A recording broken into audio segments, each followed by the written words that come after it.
I got a little things to say to you people about Better Call Saul, and I'm finally gonna say them. The gag comes off, so please join me as I have another Basic Breakdown. Better Call Saul Season 6, Episode 8, Point and Shoot. In contrast to the fast-paced and chattery sprint of the previous episode, this is a quiet and suspenseful installment. It's a come-down from the shock of Howard's death, in terms of energy at least. I don't mean a come-down in quality, certainly. This is a great episode. The script is by all-star Better Call Saul writer Gordon Smith, and the director is Vince Gilligan himself. Vince really has fun with the viewer throughout this episode. There are a lot of moments that embody the filmmaking wit of the show. So when I say it's a come down, I just mean that it's a slower, quieter episode, and often a tight-lipped one at that. In fact, if I had to pick just one theme that distinguishes Point and Shoot, it would be shut up a ya mouth. The gag goes on, the gag comes off, and this motif drives much of the hour. I'll start at the cold open. For the second time this season, we open with an implicit memorial for a character. In Rock and Hard Place, the cold open marks the death of Nacho, although you only come to understand that at the end of the episode. And now Point and Shoot memorializes Howard with the fake suicide story that Mike and his goons have assembled on the beach. There are certain aesthetic parallels between this cold open and the Nacho memorial. The most salient to my eyes is the prominence of water. Not just the sight of water, but the sound of it, providing both a sense of calm and a more poignant sense of washing away, of a life being washed away, perhaps. The first thing we see being literally washed away in this scene is a pair of shoes. The episode begins with Howard's shoes, wedding band, and wallet. The bookend for these images comes in the closing scene when Mike removes the wallet, ring, and shoes from Howard's body in grim preparation for the staging of this faux suicidal tableau on the beach.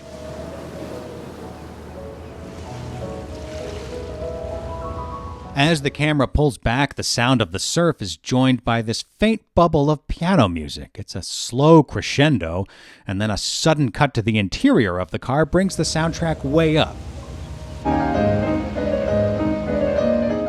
We've heard music in Howard's car a few times this season.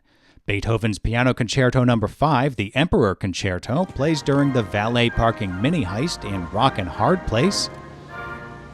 We hear Glidin' Along by the Benny Green Quintet during the sequence where Jimmy cosplays as Howard. And now we hear this Mazurka in the Style of Chopin by Leslie Howard at the scene of Howard's death. Perhaps the selection of artist is purposeful or just a poetic coincidence.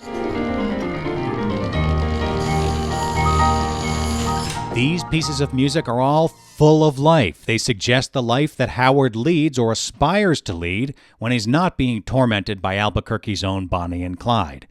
These musical choices create an effective contrast because we always hear Howard's music, this refined, beautiful, optimistic music, in the context of some low-down, dirty scheme.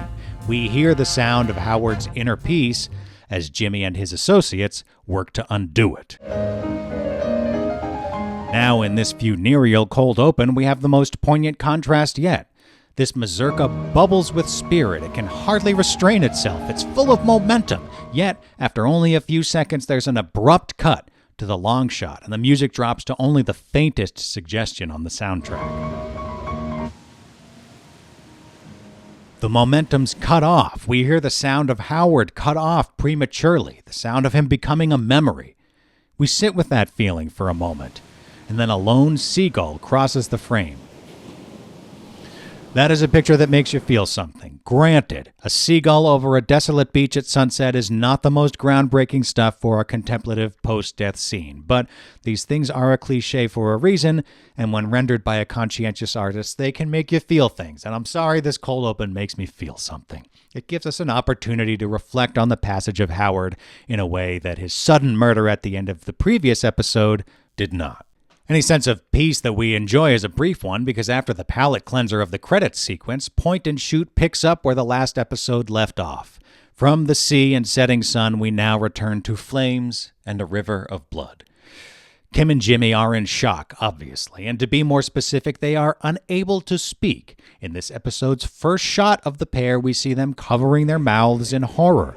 This initiates that central motif of the episode, shut up your mouth. Our heroes spend a lot of time being gagged, either literally or psychologically. They're told to shut up, they're told to listen, and they're told what to say. They lose control of their mouths, almost entirely. Almost. God, you two and your mouths, Dios mío. Lalo himself lays out this theme. After concluding plan and execution with an invitation to talk, Let's talk. Lalo clarifies that what he meant was he's going to talk while Kim and Jimmy listen. Now, you listen. After all, it was not long ago in this very apartment that Kim overwhelmed Lalo with her impeccable mob lawyer logic. If you don't trust your men with your money, you have bigger problems than if you trust Saul Goodman. The subject of his lecture today is a plan to murder Gus Fring. There's a camera and there's a gun, and you're gonna need both. Lalo explains it to Jimmy. You greet Fring at his front door. Door opens, you point, and you shoot. And you keep on pointing that trigger until it's empty. After the murder comes the photography, and the sequence of steps for this part of the plan has a familiar ring to it. Now, you put out the camera. Same principle as the gun. Point and shoot. Point and shoot. The principle of the camera is the same as the principle of the gun. It's hardly the first time that this parallel has been woven into the show's story, but given that it's the title of this episode, and Lalo explicitly draws our attention to it, we can fairly conclude this is an especially important idea at this juncture. It's an important idea for Lalo's story because his quest has been not just for blood revenge, but for revenge and proof. He has to wield both the camera and the gun to get what he needs. The gun-camera parallel also informs Kim and Jimmy's story. It's been really crucial for them to believe that the camera and the gun are not essentially the same. Their plot against Howard was mere character assassination. The only thing they wielded against him was their lens, their particular directorial eye. But now Lalo draws what is for them a pretty uncomfortable parallel as he observes that the underlying principle is to him the same. They're both tools you can use to destroy someone if you're willing to point and shoot. Lack of will proves to be the rub for Jimmy. He loves the camera, but he's not eager to wield the gun. He pipes up during Lalo's monologue at the mere mention of the weapon. There's a camera and there's a gun, and you're gonna need both. A gun? And from then on, I think Jimmy feels history repeating itself to his horror. I'd take 40 East, get off at Carlisle, take the 3rd left. The rest I drew a little map for you. Once again, here he is, listening to Lalo lay out a detailed roadmap for a dangerous mission. You're gonna take 25 south to Las Cruces. You can pick up 10 west from there. Once again, here he is, feeling like he is not the guy for this. And the last time he had that feeling, Jimmy had a very bad day. I think it's safe to assume Jimmy plays out the current scenario in his head. He sees himself trying and again failing to carry out Lalo's instructions. Maybe he gets himself killed. Maybe Kim ends up dead too. Jimmy clearly believes he is not going to shoot his way out of this situation. But maybe he can talk his way out of it. Back here in an hour, or... Send her. What? After Jimmy makes this surprising request, this shot emphasizes Lalo's change in body language. He leans back and shifts from lecturing to listening. Despite what Lalo knows, namely that Jimmy's power lies in his magic mouth, Lalo can't help asking to hear more. Why her? Much like the viewers, Lalo is caught off guard by Jimmy's suggestion to take my wife, please. Lalo almost looks annoyed with himself as he invites Jimmy to elaborate. At first, Jimmy can hardly choke out the words, but by the time he's on the verge of closing the deal, he's almost smiling. And Bob Odenkirk goes through a number of gradations in his performance as he shows Jimmy's evolving turmoil. There's not so many shades of gray for Kim. It's a steady state of shock for her. As soon as Jimmy starts talking, the shot pushes her to the very edge of the frame. The composition fits a moment where Jimmy is pushing her out the door over her strenuous objections. She's a woman. She looks like she's in distress. Maybe her car broke down. Looking at the scene from Kim's point of view, she must feel her own echoes of the past. Jimmy is making this play without consulting her, much like he did, for instance, in the Mesa Verde scheme. Olivia Bitsui, she's a photographer. In fact, she took the self-portraits. Really lovely. But now with life and death stakes. By the time Jimmy's finished, Kim is outright telling him to shut up. Stop it! Oh my God, okay, fine, yeah, her. Which indeed he does, because by then, he's made his case. Superficially, the case Jimmy makes is that Kim looks more innocent, so she's better suited to pull off an ambush. But I think Jimmy's underlying calculation is that Kim is more likely to actually go through with it. You gotta go. Since they can't speak openly, it's impossible to know precisely what our hero's motives are. Maybe Jimmy means for Kim to make a break for it and leave him there to die, or maybe he's grimly pushing her to go through with the hit. Kim can't know for sure, and I'm not sure even Jimmy entirely knows what her next play is supposed to be. He's left the next move up to her. In the end, Lalo does agree to send Kim, not because he necessarily sees the logic in it, but because much like Kim, he just wants Jimmy to shut up already. God, okay, fine, yeah, her. Whatever. Give her the keys, give her the address, let's go. An important thing happened here. Jimmy's mouth made Lalo lose focus for an instant, and that instant proves to be a pivotal one. In short order, Lalo composes himself again, but Kim is still a mess. She nearly walks out the door without her shoes. You're gonna need your shoes, right? It's an odd little dark echo of a moment in plan and execution when Kim likewise forgets her shoes as she tries to get the perfect shot. Shoes in the shot! The scene's closing shot achieves a beauty fitting the drama of the moment. It's a painterly composition that divides the frame in half between the eerie, inverted cross of Howard's corpse and Jimmy looking like a wriggling worm, helpless to escape the dark blot seeping toward him. There's a wormy air about Jimmy this season, isn't there? As another of Albuquerque's photogenic traffic lights flicks from green to red, Kim reaches a crossroads. Is she going to make a run for it or go ahead with attempted murder? We just saw Jimmy bound and gagged, and this scene shows how tightly Kim is bound and gagged too. She rolls down the window, a bit of action that lets us see that she's thinking about asking for help, right? She leaves this window of opportunity open to the last possible instant as she assesses her options. And she finds herself unable to speak, gagged. She's stifled by fear and shock, to be sure, bound by her loyalty to Jimmy and the strict instructions of Lalo's plan. But there's also her obligation to Kim Wexler. Imagine she does talk to those cops in desperation. The police go to the apartment, they find Howard, and her life unravels. The barrier that Kim has painstakingly maintained between her worlds of virtue and vice will come down. The story of Kim Wexler will be in tatters, and she's not willing to give that up. She's really clever. How do I know she's gonna stick to the plan? She will. No. No cops. You know she will. Maybe one reason Jimmy's so confident that Kim won't call the cops to save herself is that she can't save herself. She's been traveling down her own bad choice road for some time, and there's no turning off now. All this scene does is confirm that. After the cops drive off and the green light compels Kim to keep driving down the road she's been driving down, Kim manages to summon a certain resolve, because she's not tormented by the options anymore.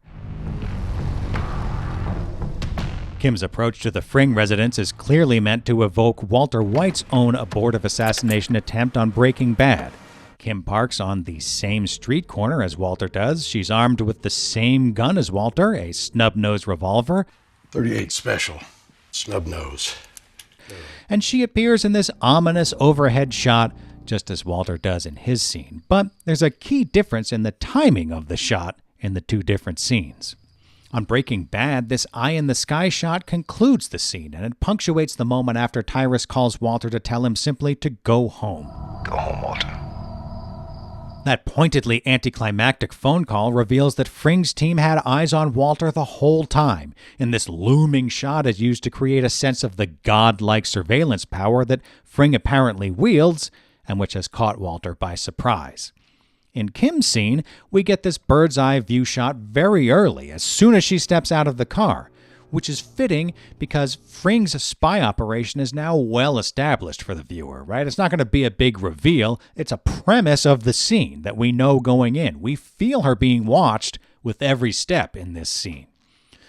This creates a lot of suspense as Kim, somewhat surprisingly, makes it all the way to Gus's front door. In the Walter White scene, Walter doesn't even make it to the curb before Tyrus tells him to buzz off. Kim, meanwhile, makes it all the way to Gus's front door and raises her gun to shoot. We can't know whether Kim would have actually gone through with it, yet we're left with little room for doubt. And the same is true for the character herself. She didn't pull the trigger, but she does have to live with knowing that she would have, that this is the person Kim Wexler is now. When Mike tackles Kim, it concludes a 4-minute stretch of the episode in which Kim has no dialogue. She's pent up and gagged. Now that she's inside and she sees someone she recognizes, the gag comes off.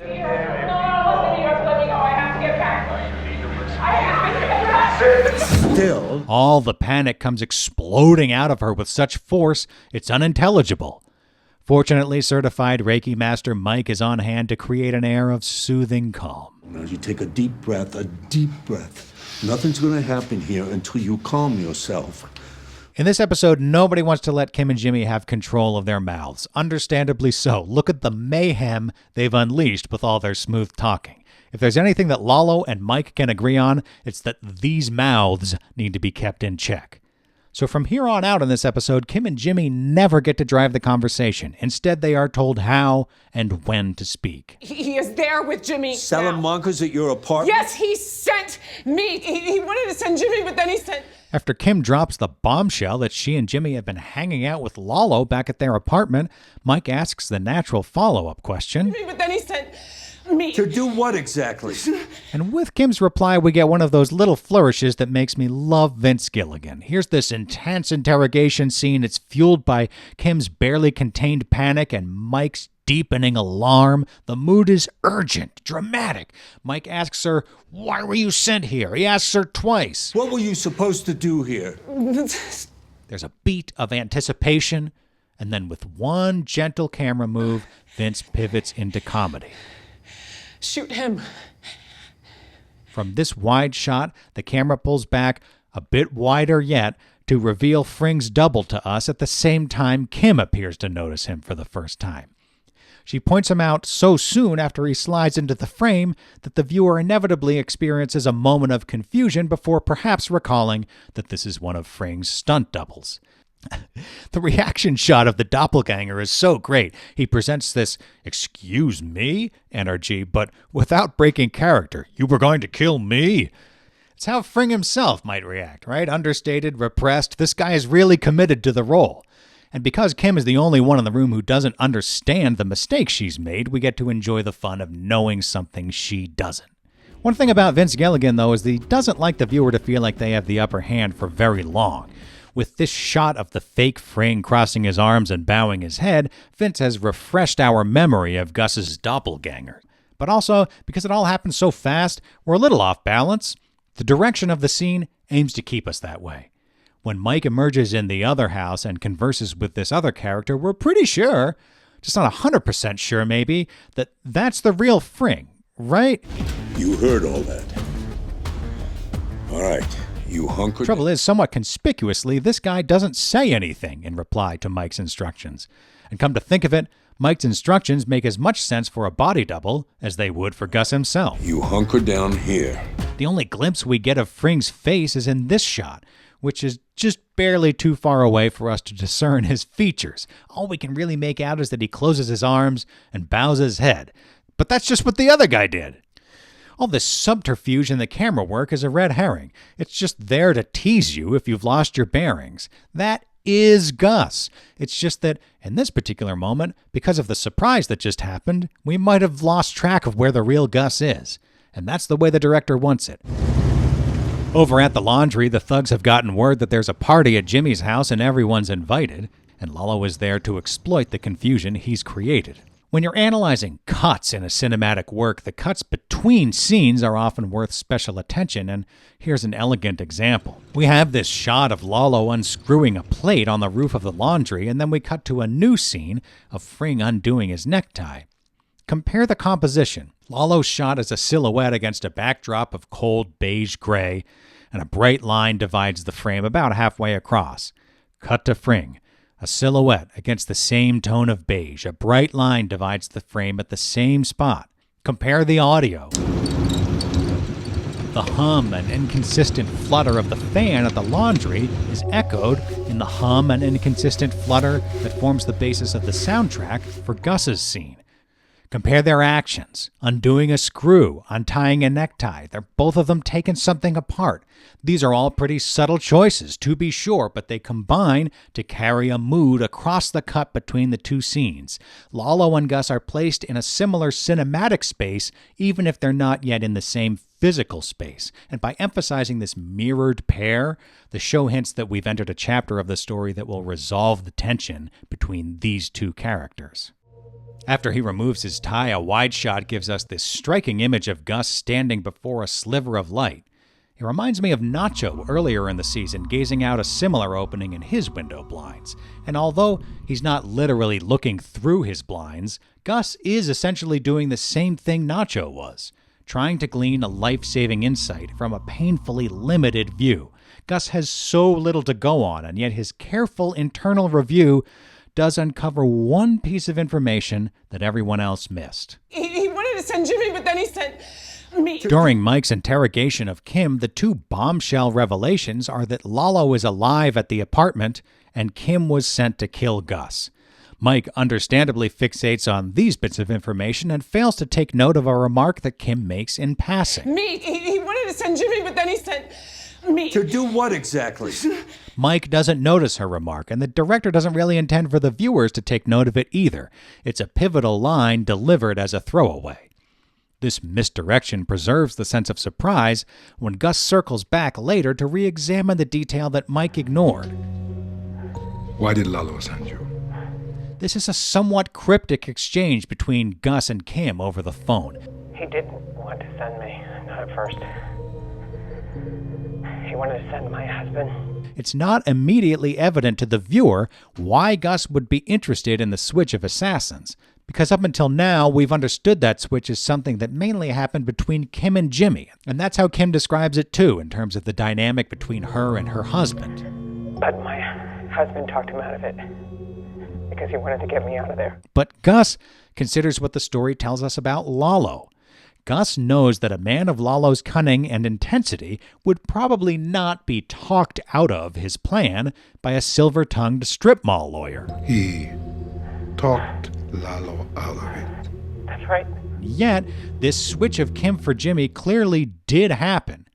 Despite Kim's naive explanation that Lalo had a change of heart, Gus instead reasons correctly that Lalo didn't care who went to his front door. Okay, fine, yeah, her, whatever. If Lalo didn't care who the gunman was, he didn't care whether the assassination succeeded or not. That wasn't the point. Gus now sees that the point of Kim's arrival was to create the very frenzy of activity that ensued, and that distraction has opened a window of opportunity for Lalo to get at his real prize, the proof of the underground meth lab. Come with me, both of you. So Gus decides, again correctly, that he has to act fast. While the Kim-Jimmy switch made no practical difference to Lalo, the fact that he did indeed make the switch gives Gus that glimmer of insight into Lalo's plan, an insight that he wouldn't have gotten otherwise. He talked Lalo out of it. It was an unforced error by Lalo, and he only commits it because Jimmy opened his mouth. You know she's the best choice. No, I'm not. I Even can't. though he knows better, Lalo lets Jimmy open his mouth for a moment, and that's just enough time for Jimmy to unwittingly plant the seed of Lalo's destruction. The next few minutes of the episode serve primarily to clear out all the henchmen and make way for the head-to-head Fring versus Lalo showdown that we all came to see. Mike's walk across the parking lot is more finely crafted than a walk across a parking lot has any right to be. First, he does a radio check-in with his various units. Report. North corner, clear. Rear stairwell, all clear. One after another, and the litany goes on long enough for you to get the message. The gang's all here. Clear on the south. Not at the laundry. Everybody's here. The transit of the parking lot drives the point home. One continuous handheld shot tracks Mike. First, it's just him and Tyrus. Then, a couple of figures emerge from the background. Now the posse numbers 4. As Mike's walking, his eyes never leave the apartment. That's the thrust of this scene. The gang's all here, and they're all looking there. Everybody's eyes are on the wrong place right now. As the camera swings around, 2 more thugs stroll into the pack. And not to be left out, here's Muscle Man number 8. So just in case there's 7 Lalos in the apartment, they'll still have the numbers advantage. From every compass direction, all the King's men funnel into this narrow surge up the stairway. The camera motion grows ragged, more so as we hit the stairs as if we're bouncing up the steps ourselves. The viewer essentially becomes the 9th henchman. We've transitioned from an objective camera angle to a subjective angle within one long shot. What I mean is, as the audience, we begin the shot as something like observers, and then we get swept up, almost recruited into the action, with the camera taking the view of a participant. Inside the apartment, the motif of the episode repeats itself. Jimmy is gagged, his mouth is ready to explode, the words ready to burst out, and Mike tells him no. Now the gag is going to come off, and I need to ask you a question, and I need you to answer it quietly. Got it? I'm ungagging this mouth for my purposes only. Aside from that, you shut up of that mouth. Got it? Huh? Yeah. After Lalo clears out the last few remaining henchmen, you missed a spot there, Lalo. Finally, Gus and Lalo get some alone time. In the apartment, Lalo drew a parallel between the camera and the gun. You pull out the camera, same principle as the gun. Point and shoot. And now, in his apparent moment of triumph, he wields the ultimate power by holding both at once. The means to acquire proof, and the means to get his blood revenge, one in each hand. It might be too much power for one man to handle. Que maravilla! Lalo is thrilled to finally unlock the mystery box of the laundry, especially when Gus reveals the mechanism of his secret entrance. Lalo takes a beat to appreciate something that the show has played up for a while, which is that Lalo and Gus are two sides of the same coin. They're both paranoid, they both employ doppelgangers, they both love to dig secret little tunnels under the ground. And here's the ultimate secret tunnel. It aims to conceal a whole empire. It delights Lalo to finally have the proof that Gus is a gangster like the rest of them, just a scaled-up version. To create that sense of scaling up, the numbers in Lalo's story balloon as he tells it. 10 months, 200 pounds, 120,000 cubic meters, 1 million people. And how does he ultimately summarize this monumental effort? It's pretty badass. In Lalo's eyes, it's essentially the same as his trick bathtub, just, better. Gus certainly resents the idea that he's the same as the Salamancas, and he tells Lalo as much, but I think we understand as Gus launches into his big speech that he's playing for Lalo's camera. To be specific, he's playing the part of a man ungagged.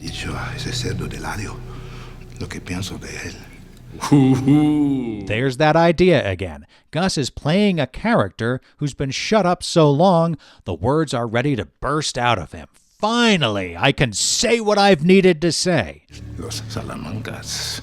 The superficial message of Gus's rant is, I'm not like you Salamancas. But Gus's subtext, the message he wants Lalo to hear is, yeah, I'm just like you. I'm fueled by the same visceral rage and bloodlust as you are. I understand. Blood for blood. That's what Lalo wants to hear. To sell the point, Gus adopts Lalo's language. For instance, with the animals. Lalo has a habit of referring to Gus as the chicken man, and in this episode he also manages to cast Gus as a house cat. Okay, this guy, he's a house cat. A snake, and in short order, a horse. He also clicks at Gus as one does to a horse. Vamos. As Gus unleashes his supposed catharsis, he suddenly sounds very similar to Lalo. He breaks out a pig, some vermin, a pack of rabid dogs, and jackals. By the time he's done, the rest of the Chinese zodiac is starting to feel left out. Hijo de puta. Along the same lines, Lalo tends to sprinkle a spicy dusting of crude sexual slang into his patter. How does a chichifo like you land a girl like that, huh? So Gus likewise paints a greasy pimp and some whores into his word picture of the cartel.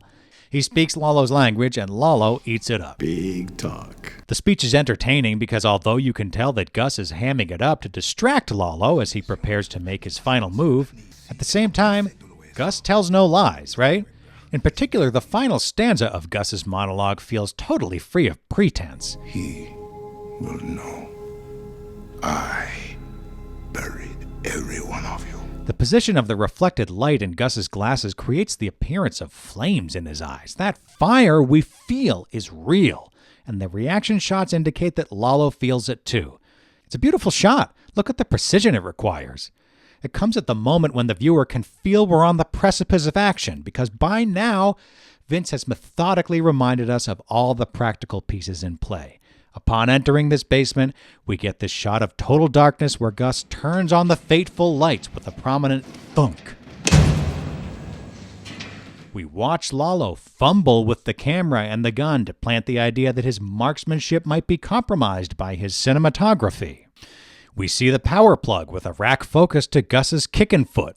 And in case you don't remember Gus stashing this revolver in the episode Black and Blue, this make no mistakes about it pedestal shot of the hidden gun, which appears as Gus utters the words, "I understand blood for blood." I understand blood for blood. Makes the matter clear.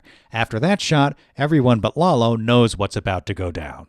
The lights in the basement are a mix of cool and warm, blue and gold, a color contrast that, of course, is essential to the show's aesthetic. The contrast between warm and cool persists even after the lights go out, as the gunshots from Lalo's gun are rendered with a fiery orange glow, while Fring's shots are cold and blue.